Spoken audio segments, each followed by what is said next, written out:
Rovers open up their account this weekend against QPR.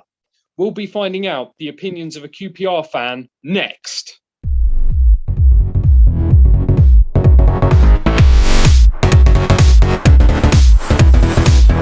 Hello folks, my name's Alexander Haben, and in this video we'll be chatting with a QPR fan and finding out about his hopes and dreams for QPR this season.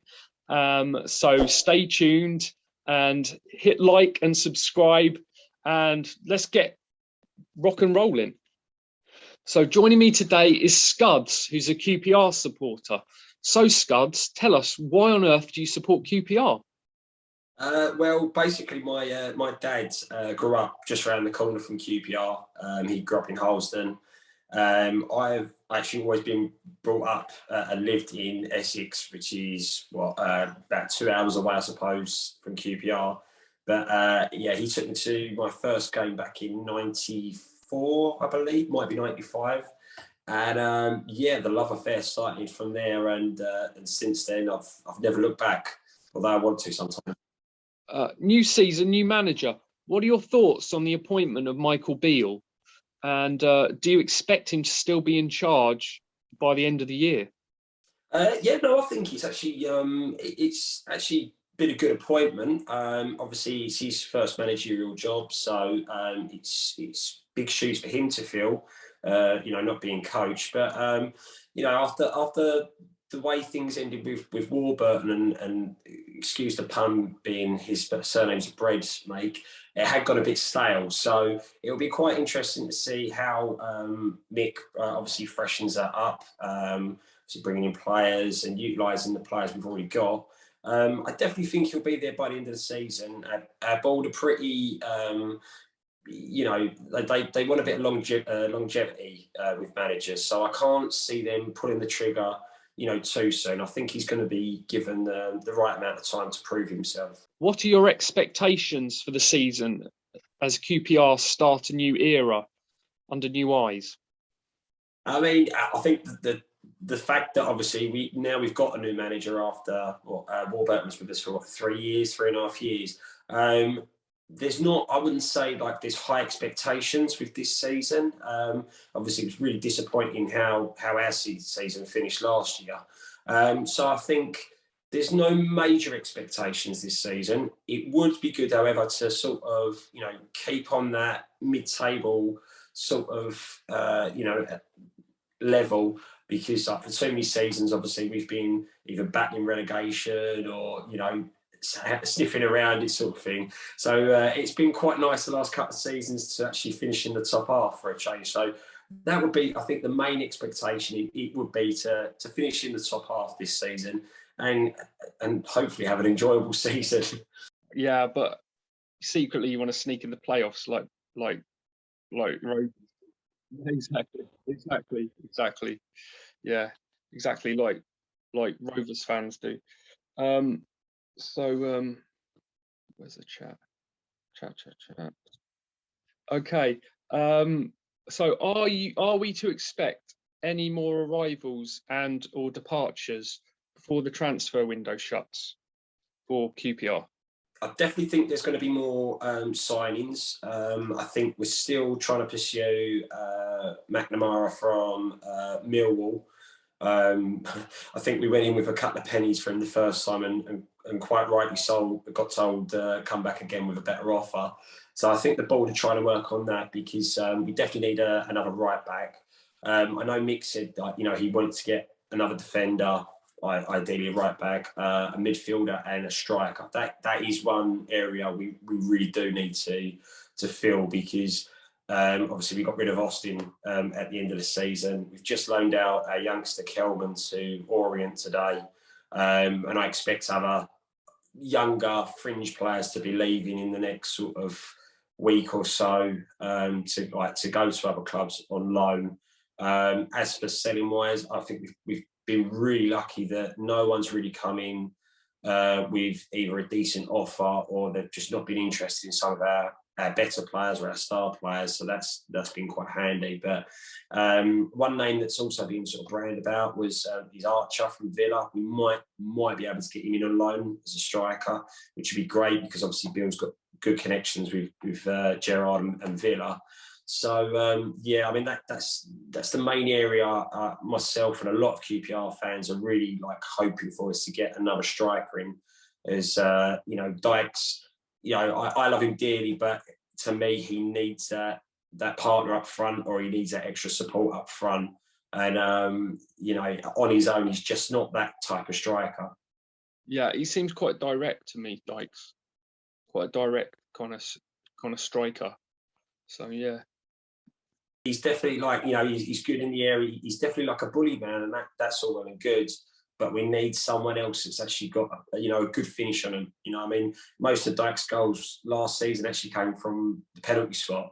You know, which is all well and good. He can smash a ball 90 miles an hour from the penalty spot. I ain't got a problem with that. But in open play, you know, we do need more goals, and you know, we can't be relying on players like Chair and Willock, as we found last season. You know, Chair went off to AFCON, and then Willock got injured long term. Hopefully he's going to be back for the start of the season. But, you know, you can't just rely on them players. You do need the strikers to be scoring goals as well. Who do you see being the key player, the main man for QPR this season?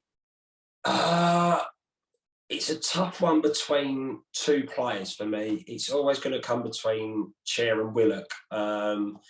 Chair recently has just started finding his confidence again. He came back from AFCON and he seemed to lost his confidence, and he wasn't the same player that he was before. Willock, you know, as I say, he's had he had a long-term injury thing, so I'm hoping that he's still got that confidence when he comes back. I feel like I'm edging towards Willock more being our star player.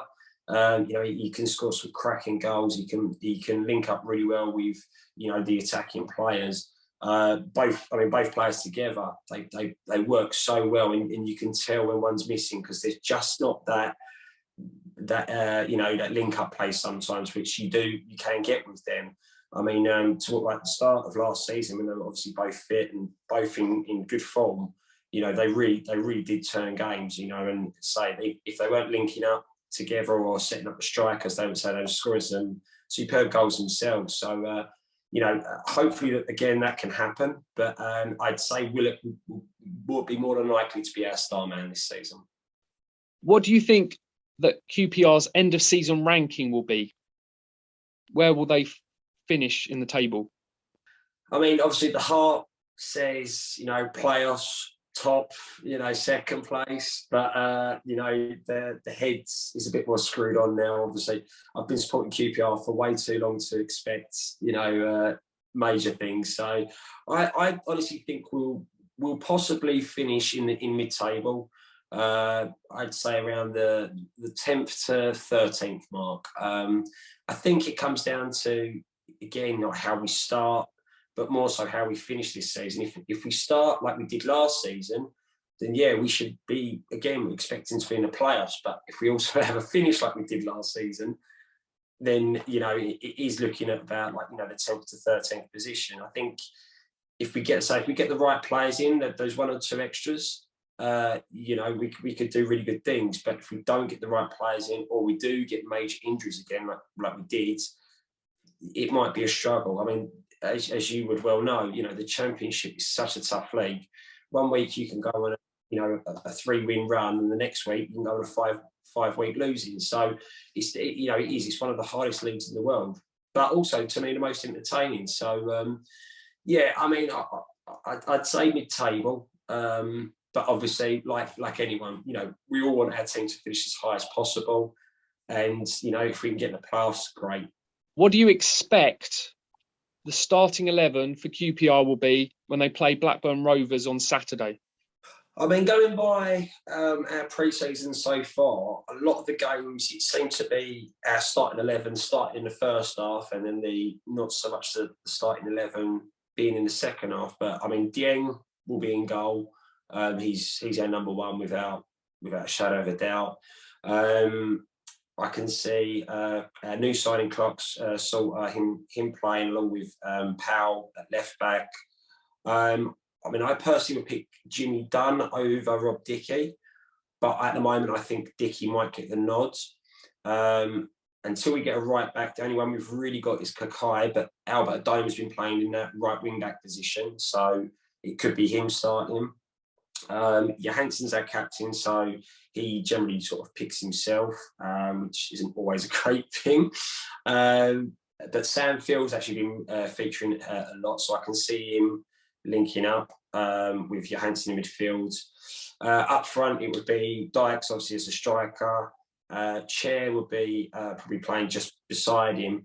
And then that last spot, it sort of could be anyone, really. It could be Dazelle, so we have another 3 in the middle. But then with one of the youngsters, Shadipo, he's been playing well at the moment as a sort of right wing attacking player.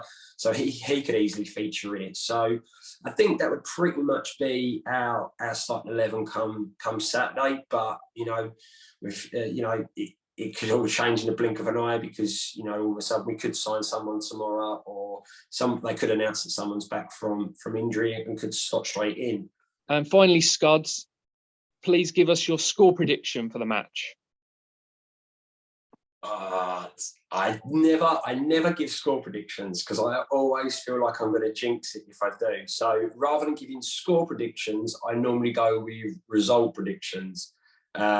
So unfortunately, we do not have a good history going to Ewood Park. It's one of our most dreaded away games. I've only just moved house, so even if I could have afforded to go to it, I don't think I would because I would not want that journey back home after some of the results we've had up now. Ideally, I would happily take a draw. Opening game of the season. I'm not expecting us to win up there because you guys, you're always a tough team to play. My girlfriend, she's been to Ewood Park before, and she said, on a good day, like the atmosphere up there is electric. So, it's opening day of the season. The crowd are going to be absolutely buzzing, so it's going to be a tough place to go. Obviously, I don't want us to lose, so yeah, I will go with a draw. I will make a safety bet and just go draw. Yeah, I think we'd both be reasonably happy with the draw. Yeah. What else? So I think that's just about it, unless there's anything else you want to add. I think my closing sentiments are that I see a lot of similarities between where QPR are at the moment and where Blackburn Rovers are at the moment. We both got new managers and we're both sort of heading into the unknown a little bit. But I think we're both optimistic. I think we've both got reasons to be optimistic about our managers for various reasons. Your manager worked in the Premier League and our manager he's done well in Sweden. So, we both got reasons to be optimistic. And I think my feeling is the season might be a bit of a transitional season perhaps for both clubs. But we'll see how things pan out. But as you've been saying, it depends a lot about who we bring in, which players we can bring in. Squad depth is a massive thing in the Championship. Like if you get injuries to the wrong players that you can't replace adequately, then your whole season can crumble. So it's yeah. Well, that's the thing because we went through, what was it, 4 goalkeepers in the end? Yeah, we signed. What was his name? I've forgotten his blooming name now. Well, Westwood was one of them, and the other one. But yeah, backup goalkeeper got injured in a penalty shootout, broke his shoulder. It's completely unheard of going through four goalkeepers in one season. But yeah, a lot of injuries that happened to us last season did, in the end, pave the way that our season ended. Both ourselves and Blackburn, started off the season like really well, like proper on fire, and I sort of expected it in a way because of how well our previous season had finished, but also with you guys. You say you're a strong team, but yeah, it's funny how we started off really well and then we sort of started and didn't quite get over the line, and then both clubs have made that decision to part way with like long-term managers because let's face it, 3 years now is long term in managerial lifespan. So yeah, for both of us, I think we're going to be the two-headed horse, or the two-horse race right slap bang in the middle this season. Just trying to find our feet and that. So yeah, we'll see how things pan out, and yeah, I wish you all the best. Yeah, may the best team win on Saturday, or we take the draw, or we just take the draw. Call it quits. Shake on a draw. Or draw. Oh, draw. We'll just take the draw now. We'll take the draw. I mean, I must admit though, like having to play yourselves first game this season, for us, or from my point of view, I think, and a lot of QPR fans would feel the same, is that at least that's one of the big games out the way, because you can look at fixture lists and you can go, oh, it's a tough start or it's a tough end, but sometimes you'll see in the Championship being so unpredictable, you just don't know. But some teams you look at, and you look at the history, like I said, like going to Ewood Park is never a good one for us. And it's almost like, at least we can get that one out of the way. But yeah, may the best team win, or if not, we'll shake hands and have a pint afterwards. Yeah, exactly. Yeah. Well, really good talking to you, Scuds. Thank you for joining us.